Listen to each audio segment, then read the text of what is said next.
everybody's okay. Hope everybody's doing well and safe and healthy. Appreciate everybody getting on with us. Obviously excited about, practice today.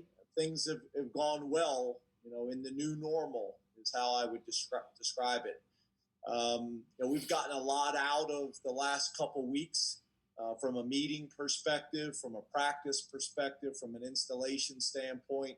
It's been really good. I would actually say it was even positive. Yesterday we had bad weather, we had rain, and we were able to get wet ball work, which I always love.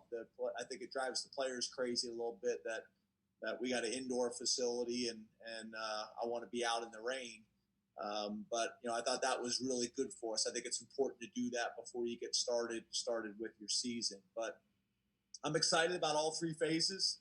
We've got three veteran coordinators: offense, defense, and special teams. Feel really good about the staff that we've put together. Feel really good about the leadership that we have on our team. And I know there's a lot of excitement and anticipation, moving forward. So, again, appreciate everybody getting on and look forward to answering you guys' questions. We will start with Mark Brennan from Lions 24/7 with Fight on State. Mark? James, I have my video on even though I'm sharing bandwidth with my daughter, so if she gets booted off, I'm blaming you. I appreciate it. You got shorts on today or pants? Of course, but I'm not going to stand up and show everybody. Hey, can you give us an update maybe on if there's any realistic possibility of Micah opting back in, and just maybe go over your situation at linebacker depth? Have you had to move people around with him not being around? What's the situation there? No, we're actually in a really good place. We had great conversation with Micah, and both his mom and dad. I think you guys know we had a really strong relationship with their whole family, and I think there was legitimate possibility for that happening. But as we continued to talk and continue to work with it, the timing of it, made it challenging. He had been gone for so long and been in California training that made it a little bit more complicated than we were able to work through. So that won't be happening, and we understand the decision, and just like we were on the front end, supportive of the decision. And in a lot of ways, the time has allowed us to really kind of work through some of that. Obviously there's a lot of excitement about, Jesse Luketa and Ellis Brooks and Brandon Smith and Charlie Catcher and Lance Dixon. And then obviously the new guys as well, Curtis Jacobs and Zariah Fisher and Tyler Elsdon. So we feel like we got a really good group there. There's flexibility there in terms of guys that we would consider more suited to be box backers, guys that we think are more suited to be field backers. And then obviously also the ability in today's day and age of college football of being able to play star. And, our nickel situation where we play with 5 defensive backs. So, we think we're in a good place. It's obviously a position of strength. You never want to lose players, but, we feel like that's a position of strength for us and excited about what those guys are going to be able to do moving forward. Rich Scarcella, Red Eagle. Hi, James. How are you? Hey, Rich. Good, man. How are you? I'm all right. James, did you ever think you'd get to this point where you're beginning contact practice, full patch practice, and how confident are you or how nervous are you about everything going forward? When you say that everything, that's kind of broad. Like, with regards to COVID. Gotcha. Okay. So, I felt like there was a chance. I mean, obviously, you guys know I was pretty vocal in the beginning about, making sure that me, my players' parents, and my staff kind of understood, the decision that was made in the first place. Making sure that we were, understanding of that and how we got there. From that point on, I felt like there was still hope that we could have a season, and and obviously being able to spend some time watching the NFL and watching some of these other conferences and be able to learn from some of the things that they experienced, I think was helpful. And then in terms of our process, I think I've said this to you guys before, is, that's why I was vocal, is I felt comfortable with what Penn State was doing. I was comfortable with what the Big Ten was doing.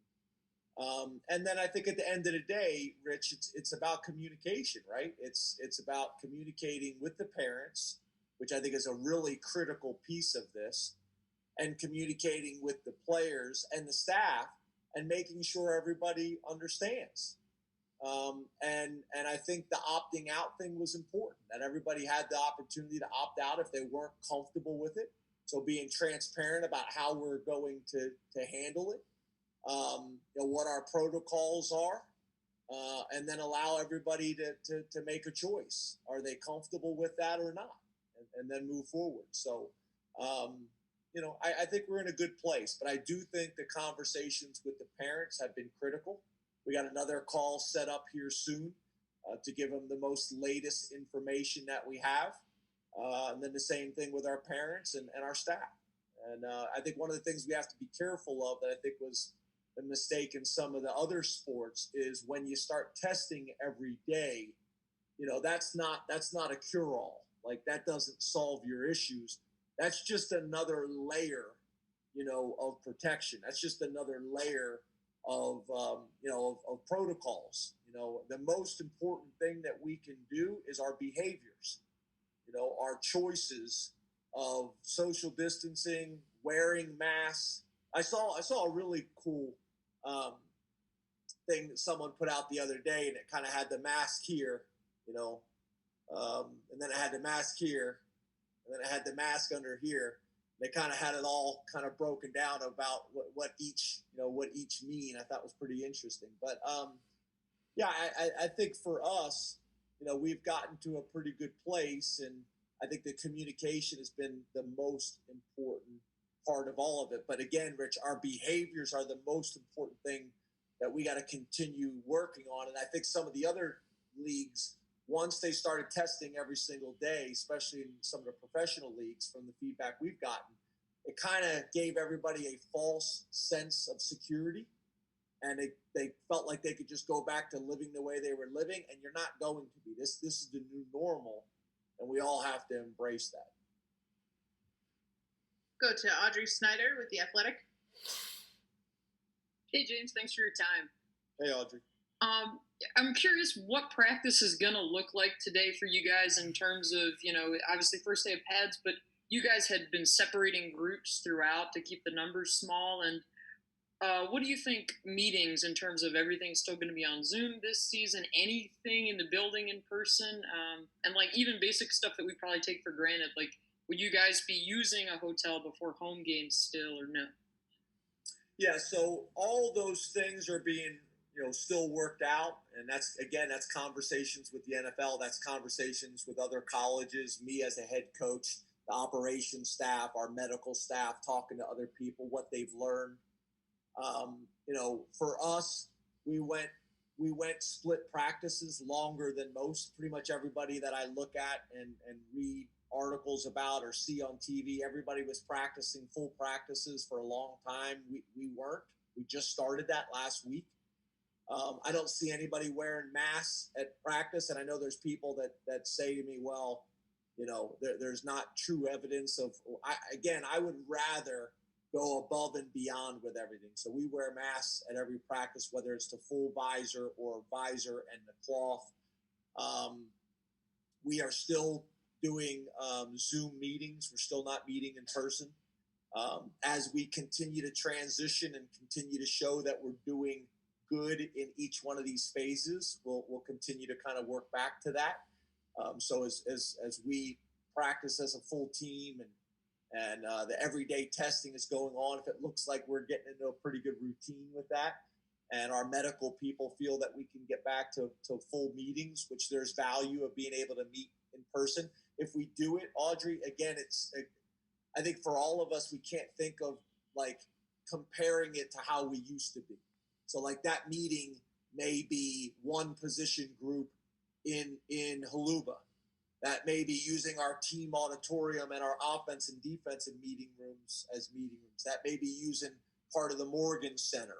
That may be using East area. So our in-person meetings may not be like they've been in the past. It's going to be different. Nothing is going to be the same.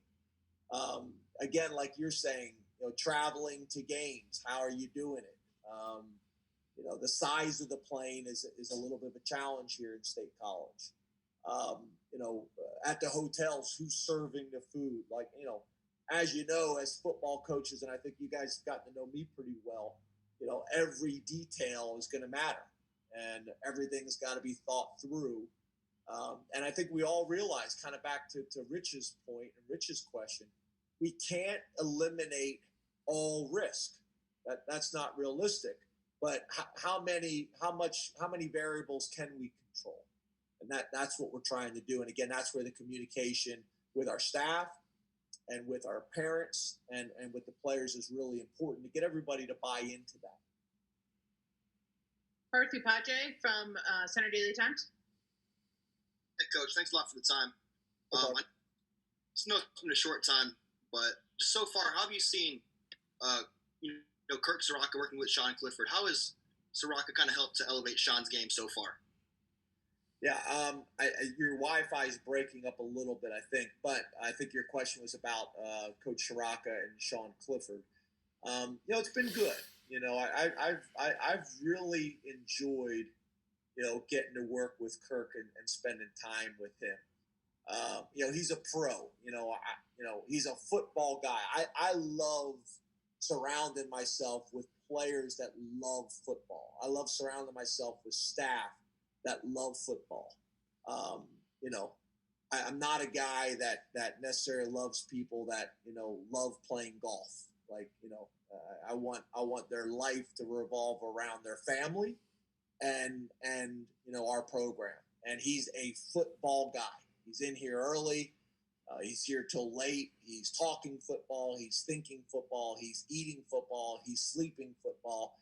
Great conversations with our staff. Great conversations with the players. I know our players are excited.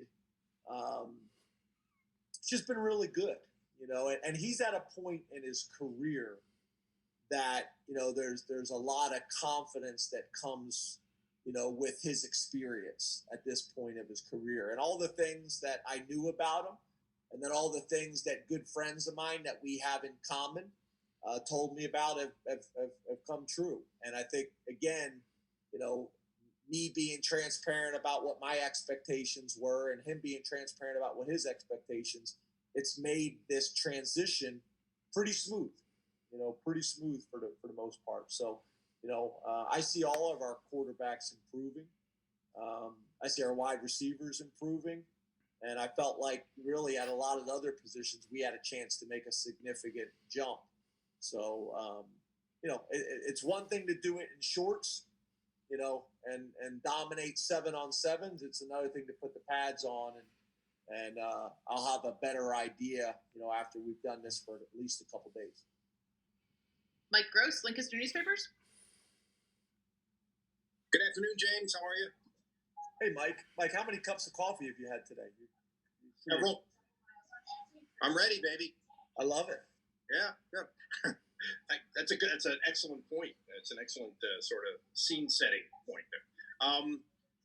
Where do you feel like the daily testing and the daily result and the short-term results of the testing, that was sort of categorized as a critical element in the Big Ten deciding that they could come back. It doesn't sound like you think it is that. I mean, you're talking about our behavior is much more important. How has that changed your daily routine? What is the daily testing and daily results? How does that work? Give us a picture of that.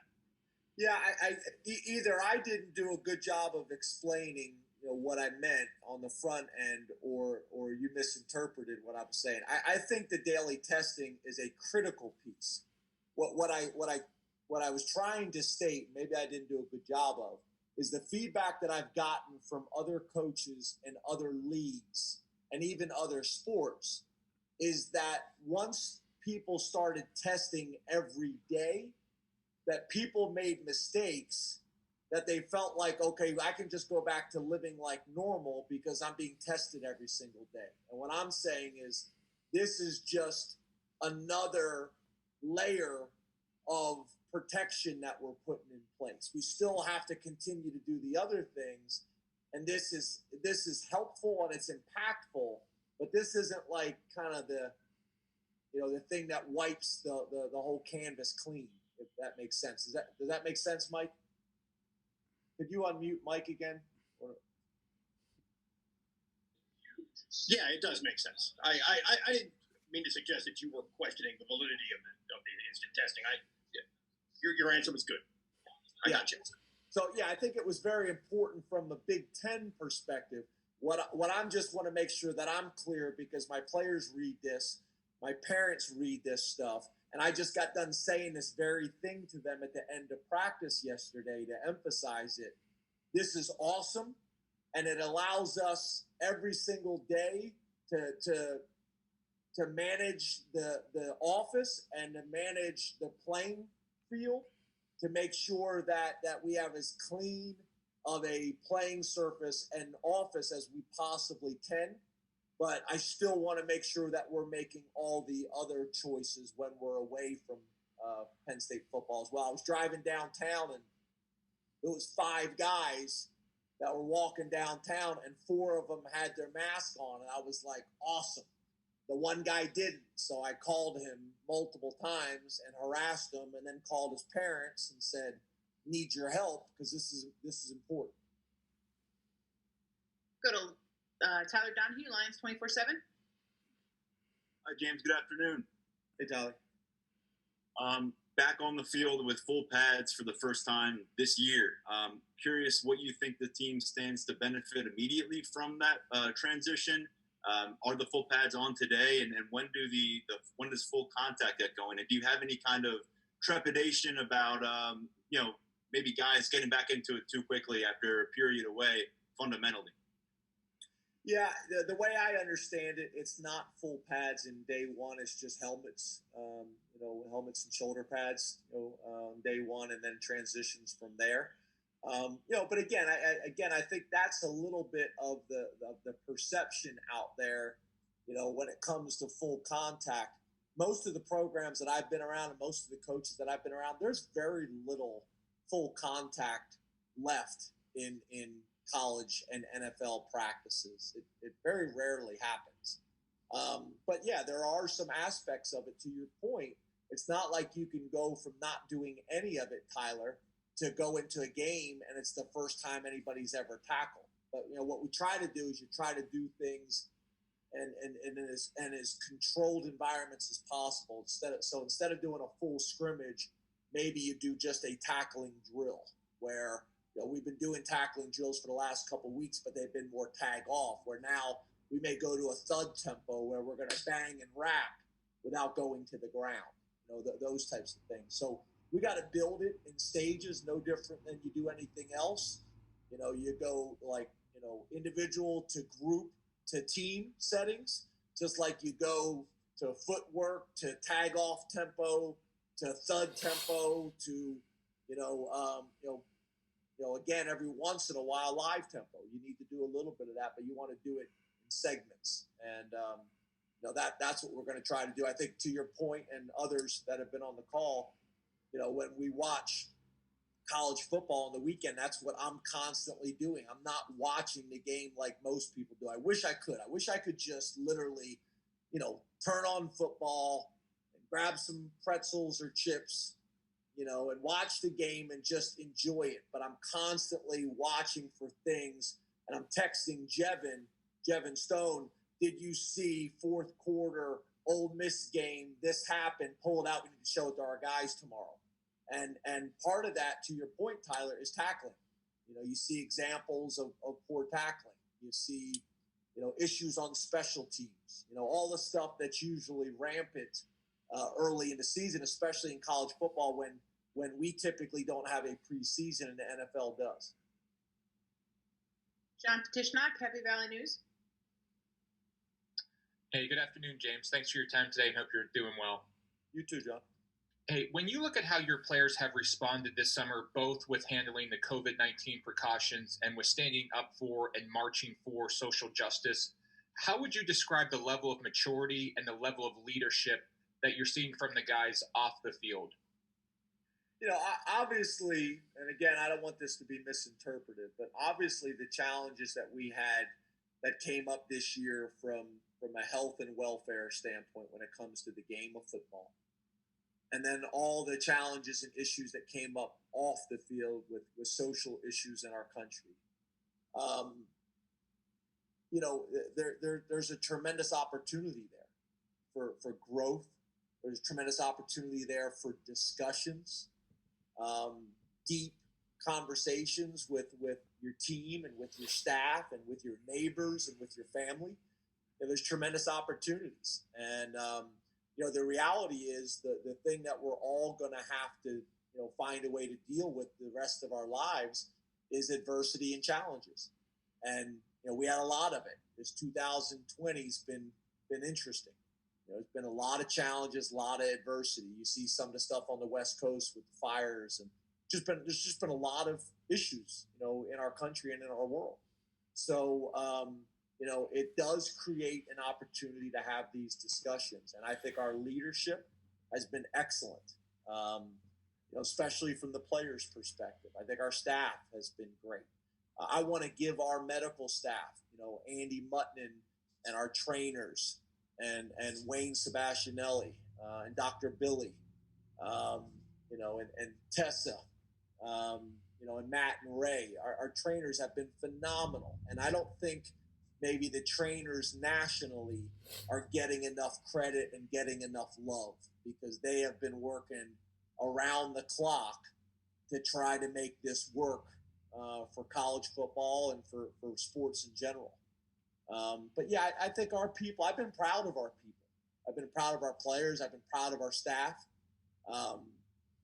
I've been proud of our players being vocal about things that's important to them. I will tell you this that I find really interesting is, whenever we post something or I post something on social media about voting, there's a certain group that just attacks me on social media, or attacks our account on social media.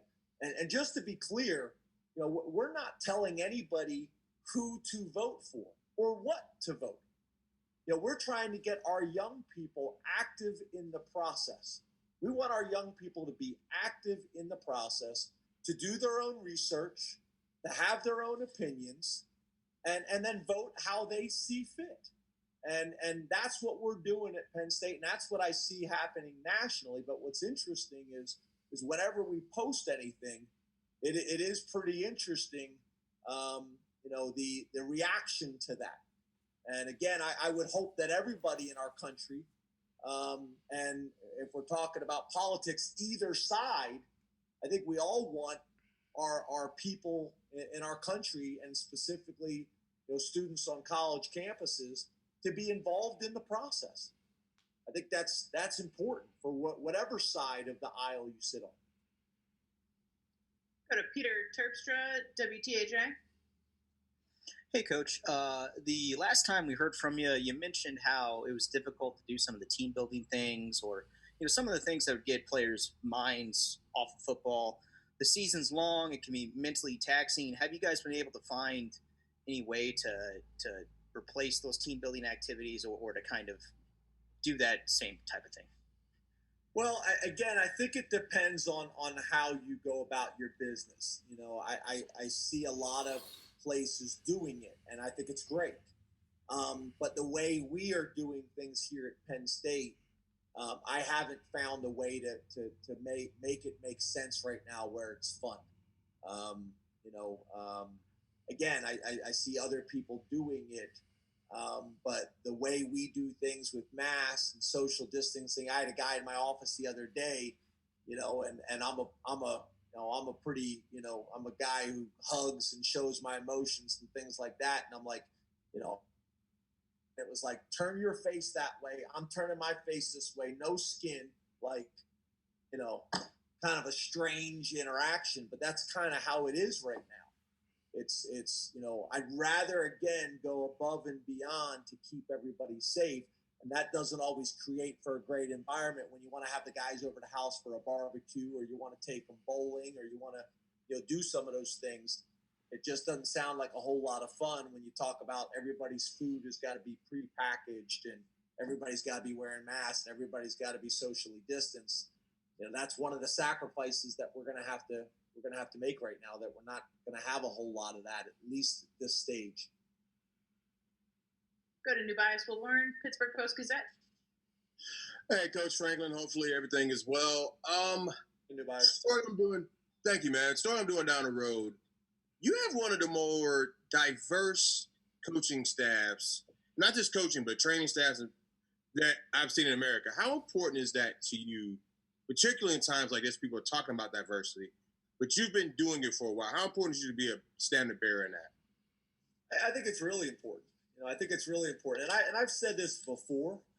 When you got a football team of 125 young men from all different backgrounds and all different perspectives, diversity is really important, because I need to make sure that all 120, 125 guys on that team have someone that they're comfortable with and can connect with about a variety of topics and about a variety of subjects. Diversity is important for me as well when I'm making decisions, that I can hear from multiple people, not yes men, multiple people that have different perspective, different life experiences, that look at things through a different lens, so that ultimately I can make the best decision for Penn State football moving forward. And then obviously, as one of only a few men of color in my position, I understand the significance of that as well. So I think it's really important for a lot of different reasons. Neil Rudell. New Bias, I think, had a follow-up question, if that's okay, Chris. Hold on, New Bias. I'm sorry. Just real quick, not to say that you would hire someone not qualified, but as a black man, do you feel a responsibility, if there's an equal black person or person of color, to really make sure you give that person a full shot at certain higher positions, particularly trying to develop head coaches? I have a responsibility to make an impact in college football. I have a responsibility to make an impact in our student athletes' experience. I have a responsibility to help train the next up and coming coach in our program. So diversity is always going to be a part of our hiring process. There should be diversity reflected in every hiring process for every position that we have. And that's not just in Penn State football. That should be throughout our entire campus. But at the end of the day, we're always going to hire, the most appropriate person for the job, the most qualified person for the job, because I think that obviously is at the end of the day is the most important thing you can do. And if diversity also factors in and they're the most qualified person, then awesome, then everybody wins. But it's got to start with a process that is inclusive. Neil Rudell, El Tunamir. Hey, James, how are you? Hey, Neil. You've been mentioning the last couple of press conferences about choices. I saw you had a couple players getting some legal trouble. I'm just wondering if there's been any status change or how you're handling those situations. I don't understand the first part of your question. I don't.